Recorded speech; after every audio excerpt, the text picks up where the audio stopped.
কাশ্মীরের পাহাড় ঘেরা উপত্যকা পহেলগাম দীর্ঘদিন ধরেই পর্যটকদের কাছে আকর্ষণীয় স্থান। মিনি সুইজারল্যান্ড খ্যাত এই এলাকা সম্প্রতি আরও জনপ্রিয়তা পেয়েছিল, কারণ মোদী সরকার দাবি করেছিল ওই অঞ্চলে সন্ত্রাসী সহিংসতা কমে এসেছে। কিন্তু 22 এপ্রিল দেখা গেল অন্য এক চিত্র। সেখানে এক মর্মান্তিক হামলায় বহু মানুষ হতাহত হয়েছেন। এমন পরিস্থিতির মধ্যেই ভাইরাল হয়েছে পাকিস্তান সেনাপ্রধান জেনারেল অসীম মুনিরের এক বক্তব্য।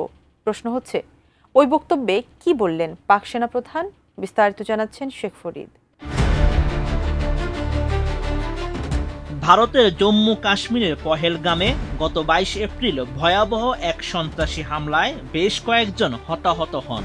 মূলত পর্যটকদের লক্ষ্য করেই এই হামলা চালানো হয়, যা প্রায় 2 দশকের মধ্যে দেশের ইতিহাসে সবচেয়ে ভয়াবহ হামলা।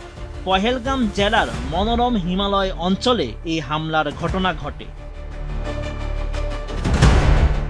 পহেলগামে সন্ত্রাসী হামলার পরই পাকিস্তানের সেনাপ্রধান জেনারেল অসীম মুনিরের সাম্প্রতিক এক বক্তব্য আবারও আলোচনায় উঠে এসেছে।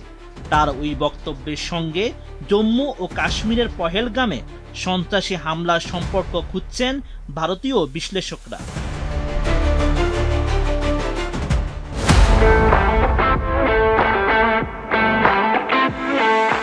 ইসলামাবাদে গত 16 এপ্রিল প্রবাসী পাকিস্তানিদের এক সম্মেলনে ভাষণ দেন পাক সেনাপ্রধান। এ সময় কাশ্মীর নিয়ে জেনারেল মুনির জানান, পাকিস্তানের অবস্থান একেবারে স্পষ্ট। কাশ্মীর ইসলামাবাদের ঘাড়ের শিরা ছিল, তারা এটি ভুলবে না। আর পাকিস্তানিরা কাশ্মীরি ভাইদের বীরত্বপূর্ণ সংগ্রামে তাদের ত্যাগ করবে না। পাকিস্তানিদের উদ্দেশ্যে পাক সেনাপ্রধান জানান, প্রবাসীরাই দেশের রাষ্ট্রদূত। তাদের ভুলে যাওয়া উচিত নয় যে তারা উচ্চতর আদর্শ ও সংস্কৃতির অন্তর্ভুক্ত।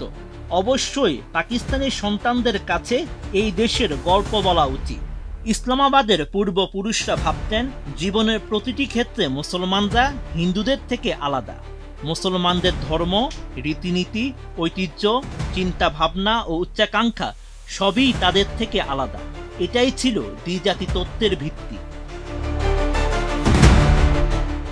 পহেলগাম উপত্যকাটি একটি পাহাড়ের চূড়ায় অবস্থিত, যাকে অনেকে মিনি সুইজারল্যান্ড হিসেবে অভিহিত করেন। পর্যটকদের লক্ষ্য করে চালানো ওই হামলায় কমপক্ষে 26 জন নিহত এবং প্রায় 17 জন আহত হন। নিহতদের মধ্যে 25 জন ভারতীয় এবং একজন নেপালি নাগরিক রয়েছে। ভারতীয় সংবাদ মাধ্যমগুলো জানিয়েছে, 2008 সালের মুম্বাই সন্ত্রাসী হামলায় 160 জনেরও বেশি লোক নিহত হবার পর এটি ছিল ভারতের বেসামরিক নাগরিকদের উপর সবচেয়ে ভয়াবহ আক্রমণ। হামলার পর প্রধানমন্ত্রী নরেন্দ্র মোদী তার সৌদি আরব সফর সংক্ষিপ্ত করে 23 এপ্রিল সকালেই ভারতে ফিরে আসেন।